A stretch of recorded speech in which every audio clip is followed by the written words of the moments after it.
झालेली आहे। सर्व जिल्ह्याचे प्रमुख या ठिकाणी उपस्थित आहेत।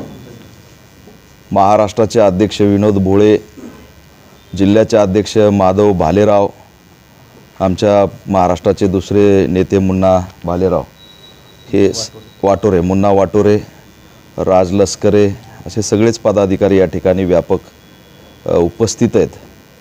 सगळ्या तालुक्याचा आढावा घेण्यात आलेला आहे।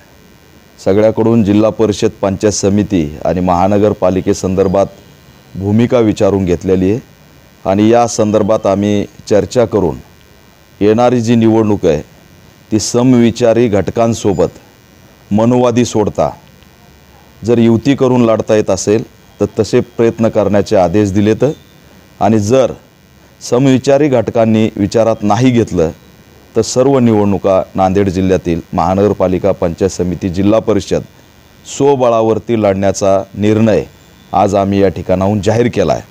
ऑल इंडिया पॅंथर सेना येणारी निवडणूक ही स्वबळावरती लढणार आहे आणि त्यात जर समविचारी पक्षांनी विचारात घेतलं तर युतीचं धोरणसुद्धा आम्ही या ठिकाणी राबवणार आहेत।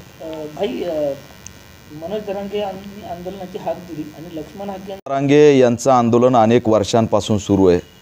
ते सामाजिक आंदोलन आहे आणि या सामाजिक आंदोलनाला ऑल इंडिया पॅंथर सेनेने कायम पाठिंबा दिलेला आहे।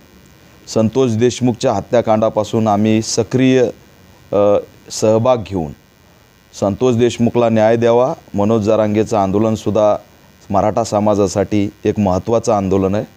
गरीब मराठ्यांसाठी न्याय मिळावा ही सुद्धा आमची या ठिकाणी भूमिका आहे।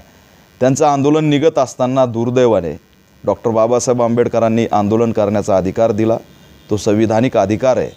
त्यांचा लढा सरकारच्या विरोधात आहे, पण सरकार गेल्या 10 वर्षापासून आंदोलन करणाऱ्याला शत्रू समजत आहे। शत्रू समजत असताना त्यांनी अनेक आंबेडकर राईट आंदोलक जेलमध्ये घातले, नक्षलवादाचा ठपका लावला, अनेकांना तडीपार केलं, अनेकांना मोका लावला।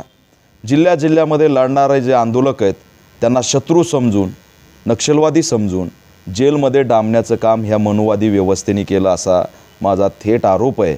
आणि म्हणून त्याच धर्तीवर मनोज जरांगेच्या आंदोलनाला सुद्धा शत्रूच्या दृष्टिकोनातून बघण्याचं काम या ठिकाणी या व्यवस्थेने सुरू केलं आहे आणि ते आंदोलन रोखण्यासाठी लक्ष्मण हाके, नवनाथ वाघमारे, नितेश राणे, चित्रा वाघ, फुके असतील, दरेकर असतील, लाड असतील, हे असे सदावर्ते असतील, असे लोक अंगावरती घातलेत आणि यांच्या माध्यमातून कायदा व सुव्यवस्थेचा प्रश्न कसा निर्माण होईल। दुर्दैवाने सरकारच दंगली घडवण्याच्या मानसिकतेत आहे।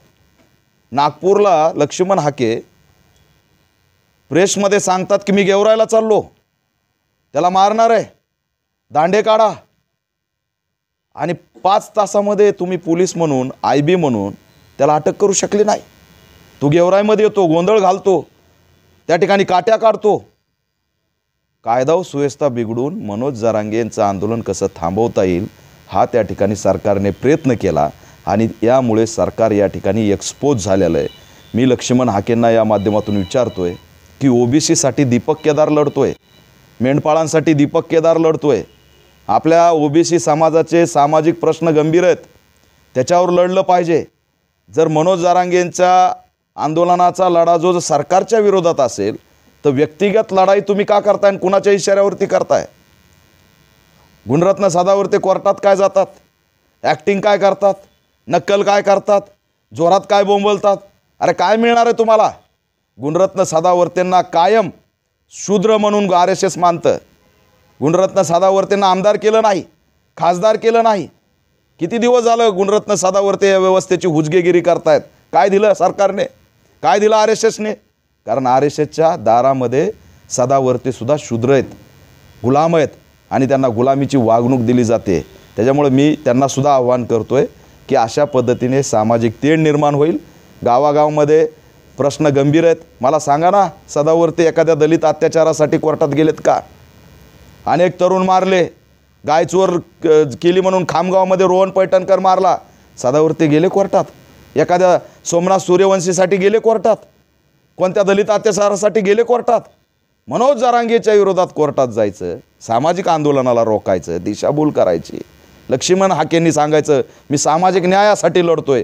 अरे बाबा, ब्राह्मण महामंडळाची स्थापना झाली, परशुराम महामंडळ, ते काय सामाजिक न्याय आहे? त्याच्या विरोधात नाही बोलायचं? सांगा ना. परशुराम महामंडळाला 6 IAS अधिकारी, 10-10 लाखाची योजना. महात्मा फुलेचे निधी कुठं आहे? अण्णाभाऊ साठेंचा निधी कुठं आहे? त्या ठिकाणी असणारं वसंतराव नाईक महामंडळाची काय स्थिती आहे? मौलाना आझाद महामंडळाची काय स्थिती आहे? अरे आमच्या सामाजिक न्यायाचा निधी लाडली बहीणला दिला जातोय, त्याच्यावर कोण बोलणार? हे असे आमचे सगळे प्रश्न असताना त्याच्यावर हाके बोलत नाहीत, पण सरकाराचं बावलं होऊन ते बोलतात. आणि म्हणून आम्ही या सगळ्यांच्या विरोधात आहे आणि त्यांना आव्हान करतो की तुमची इमेज गमावू नका, थिल्लरपणा करू नका. त्या बैठकीतून सुद्धा मी आव्हान केलं आहे की येणाऱ्या निवडणुकीत पैसे वाटायला कुणाचे जाऊ नका. राजकीय भिकारपण आपण सोडलं पाहिजे. आपलं स्वतंत्र अस्तित्व आहे नांदेडमध्ये. तुम्ही जसं सांगितलं खासदार आमदार इथं 12-12, 15-15, 20-20 नगरसेवक आमचे निवडून आलेले आहेत. इथं आमची ताकद आहे, पॅन्थरपासून ताकद आहे आणि ती पुन्हा स्वाभिमानाने उभा करण्यासाठी आम्ही प्रयत्न करणार आहेत. मधल्या काळात मताचं विभाजन आणि पैशाच्या बळावरती EVM हॅकिंग करून आम्हाला या ठिकाणी दिशाभूल केली, पण येणाऱ्या काळात आम्ही ते सगळ्याच्या विरोधात भूमिका घेऊन या ठिकाणी आमचं अस्तित्व नव्याने